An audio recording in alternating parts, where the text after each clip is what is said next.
अस्सलाम वालेकुम बच्चों, वेलकम बैक। उम्मीद है आपने डेफिनेशंस को अच्छे तरीके से पढ़ा होगा। आज हम थ्योरम स्टार्ट करेंगे। मैं सेकंड थ्योरम से स्टार्ट करूँगा, फिर आपको third, fourth, fifth and then फिर मैं आपको थ्योरम नंबर 1 की तरफ वापस आऊँगा। थ्योरम पढ़ने से पहले मैं आपसे कुछ छोटी-छोटी चीज़ें डिस्कस कर दूँ, जो मेजरली हमें अपने ज़हन में रिवाइज़ करनी है और जो ज़रूरी है हमारे थ्योरम्स के लिए। अब सर्कल के बारे में हम डेफिनेशन में पढ़ चुके हैं कि सर्कल क्या होता है। एक सर्कल के अंदर एक सेंटर होता है और ये एक ही होता है, एक से ज़्यादा सेंटर नहीं हो सकते, ठीक है? अगर हम सर्कल के अंदर 2 पॉइंट्स को मिला दें, ठीक है, तो वो एक कॉर्ड होगी। अब सेंटर का फासला सर्कमफ्रेंस की तरफ किसी भी तरफ मापा जाए, ठीक है, तो ये हमारे पास रेडियस होगा और ये जो फासला है ये हमारे पास हर तरफ बराबर फासला होता है। डायमीटर रेडियस से डबल होता है और अगर आपको डायमीटर की लेंथ दे दी गई है तो उसको हाफ करने से आपके पास रेडियस आ जाएगा। अभी हमारा आज थ्योरम है, ठीक है, 8 मार्क्स हैं, ठीक है, जैसे कि मैं आपको बता चुका हूँ, ठीक है। ए बी पार्ट यहाँ पे नहीं होता। 2 थ्योरम आपको आएंगे, एक चैप्टर नंबर 9 में से, एक 12 में से, और उनमें से आपने एक थ्योरम करना होगा। फर्स्ट हम अपने थ्योरम की स्टेटमेंट पढ़ते हैं और फिर आगे हम इसको सॉल्यूशन की तरफ लेके जाते हैं। Prove that a straight line draw from the center of a circle to bisect a chord which is not a diameter is perpendicular to the chord. अब ज़ाहिर है आपको याद होगा कि जब हम 9 के थ्योरम पढ़ रहे थे तो जो मैंने आपको एक चीज़ बताई थी कि इससे पहले वाला जो पार्ट है वो हमारे पास गिवन पार्ट होता है और इसके बाद वाला या आर के है वास के बाद वाला जो हिस्सा होगा वो हमारे पास प्रूविंग स्टेटमेंट होगी। ये एक जनरल सा एक तुक्का मेथड था जो मैंने आपके साथ शेयर किया है। तो अब हमें साबित ये करना है कि जो सेंटर से लाइन आएगी कोड की तरफ वो उसके साथ उसको परपेंडिकुलर होगी, ठीक है। तो अभी सबसे पहले इसके स्टार्टिंग में हम अपना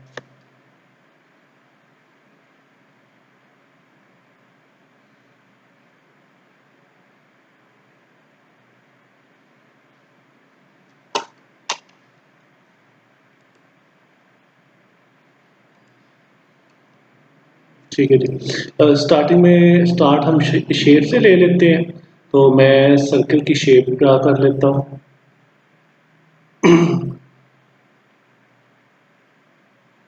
ये जनाब मैंने एक सर्कल ड्रा कर लिया, ठीक है, और इस सर्कल का ये मेरे पास सेंटर आ गया। इस सेंटर को मैंने ओ का नाम दे दिया, ठीक है, और ये नीचे एक कॉर्ड आ गई जिसको मैं ए बी का नाम दे दूंगा और इससे मैं नीचे की तरफ बिल्कुल सीधी लाइन लेके आऊंगा तो ये ए बी लाइन को एम पॉइंट पे मिलेगी, ठीक है। अब ये जो एम है ये ए बी को 2 बराबर हिस्सों में कट करेगा, यानी ए एम का फासला और बी एम का फासला बराबर होगा और मुझे प्रूव क्या करना है कि ये जो ओ एम है वो ए बी के ऊपर परपेंडिकुलर है, यानी यहाँ पे जो सा एंगल है वो 90 डिग्री का एंगल होगा। Let's start. अब आपको याद होगा हमारे थ्योरम्स के कुछ हिस्से होते हैं, उसमें से पहले वाला हिस्सा तो मैंने कर लिया, मैंने शेप बना ली। नेक्स्ट इंफॉर्मेशन हमारी गिवन वाली इंफॉर्मेशन है। गिवन के अंदर वो सारी चीज़ें जो इससे पहले वाला हिस्सा होता है वही हम लिखते हैं, ठीक है। तो मैं क्या क्या लिखूंगा, जनरली तौर पे मैं लिख रहा हूँ सर्कल विद सेंटर ओ। एक सर्कल है जिसका सेंटर ओ है, ठीक है। ओ एम, चलो आगे नहीं, ओ एम से पहले ए बी को, A B is a chord, ठीक है, which is not a diameter, ठीक है। तो जाहिर है वो हमें पता है क्योंकि अगर वो सेंटर से गुजरेगी तो वो डायमीटर हो जाएगी, ठीक है, तो हमें ये कॉर्ड सेंटर में से नहीं गुजारनी। O M is bisector of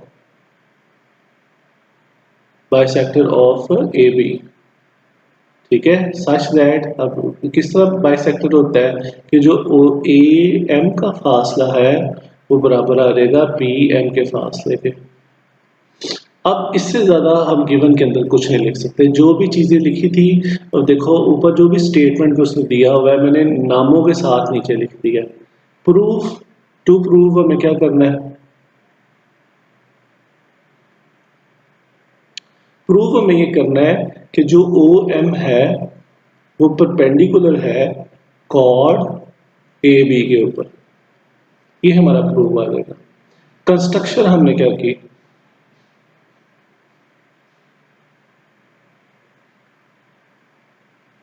अब अगर आपको याद होगा तो कंस्ट्रक्शन के बारे में मैंने क्या बताया था, कंस्ट्रक्शन वो पर्पस होता है जिसके अंदर हम ट्राइंगल्स क्रिएट करने की कोशिश करते हैं, क्योंकि उन्हीं ट्राइंगल की मदद से फिर हम अपना सारे का सारा थ्योरम इक्वल करेंगे। सो कंस्ट्रक्शन में आ जाएगा, इस ओ को मैं ए से मिला दूंगा और इस ओ को मैं बी से मिला दूंगा, तो देखो यहाँ पे आपके पास दो ट्राइंगल्स आ जाएंगे, join O with A and B, तो ये जो है मेरे पास आ गया। अब देखो ये थ्योरम का एक जनरल सा कॉन्सेप्ट मैंने आपके साथ शेयर किया है। अब इसी तरह अब नीचे हमारे पास बॉक्स आ जाएगा जिसमें स्टेटमेंट्स और रीजन होंगे और हम उनको करेंगे, ठीक है। तो अब मैंने नीचे थोड़ा सा वो सारा टाइप किया हुआ है तो मैं वहीं से आपके साथ शेयर करने लगा हूँ। सो अब ये सारी इंफॉर्मेशन जो सी है वो मैंने ली हुई है, ठीक है। तो मेरे पास गिवन में क्या है, M is midpoint of any chord AB of a circle with center O। तो यानी ऊपर जो मैंने इंफॉर्मेशन जो बताई थी और देखो जरा अलग तरीके से बुक वालों ने लिख दी है, where AB is not diameter of circle, जो AB लाइन है वो सर्कल का डायमीटर नहीं है।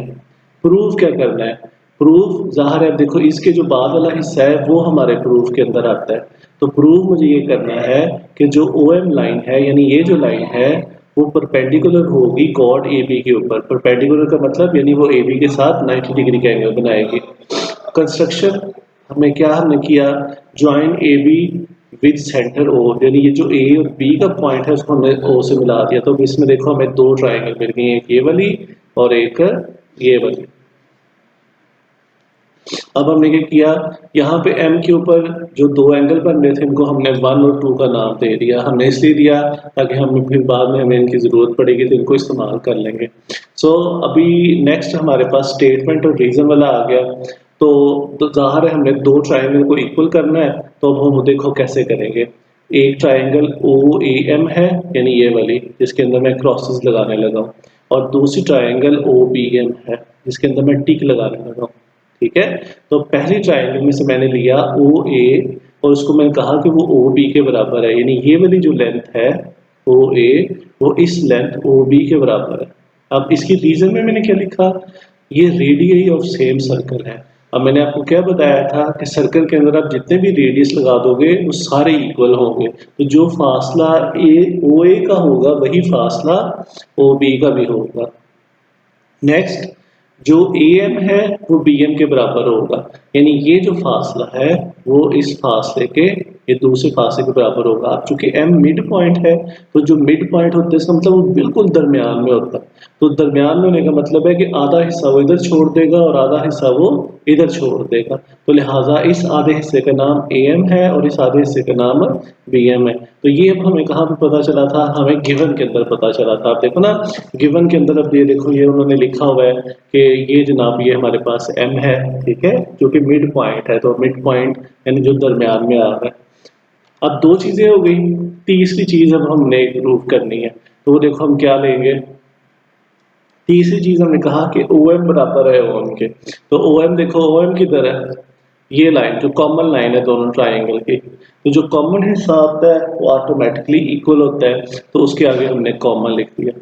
अब बिल्कुल देखो 9 के थ्योरम की तरह हमने एक दो ट्राइंगल लिए और उन दो ट्राइंगल में से तीन चीज़ों को इक्वल करने की कोशिश की, और जब वो हो गई तो फिर हम लिखेंगे ओ एम कंग्रुएंट है ओ बी एम के। तो अब यहाँ पे मैंने एस एस एस लिया है क्योंकि तीनों की तीनों साइडों को तीन साइडों के इक्वल मैंने प्रूव कर दिया, तो इसीलिए एस एस एस लिया है।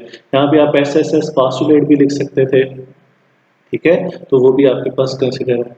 अब अगर वो दो ट्राइंगल आपस में इक्वल हैं, जो कि ऊपर मैंने बनाई हुई है, ठीक है, ये देखो, तो इनकी हर चीज़ आपस में इक्वल होगी। इसका मतलब है कि ये दोनों जो एंगल हैं 1 और 2 एंगल, ये भी आपस में इक्वल हो जाएंगे। अब देखो, ये 1 और 2 एंगल इक्वल हो गए, मगर 1 और 2 एंगल तो एक लाइन के ऊपर है ना, तो एक लाइन के ऊपर फिर टोटल एंगल कितने होते हैं, 180। तो इसका मतलब है कि अगर मैं 1 और 2 को प्लस करूंगा तो वो किसके इक्वल आएगा, 180 के इक्वल। तो 180 में जब इन दोनों एंगल को दो बराबर हिस्सों में डिवाइड करूंगा, तो 180 जब दो हिस्सों में डिवाइड होगा तो क्या आएगा, आधा आधा होके 90 आ जाएगा। तो जब एंगल 190 का है, एंगल 290 का है, तो जहाँ पे एंगल 90 का होता है तो वहां पे जो हमारे पास दो लाइनें होती हैं वो आपस में परपेंडिकुलर होती हैं, और यही इंफॉर्मेशन हमने प्रूव करनी थी। तो ये अब हमारे पास थ्योरम है, आप इसको लिखना, ठीक है, नोट करना, इसको अच्छे तरीके से याद करना, और जहाँ भी कहीं कोई प्रॉब्लम आती है वो आप मुझे पूछना, उसको मैं एक्सप्लेन कर दूंगा। खुदा हाफिज़, हैव अ नाइस डे।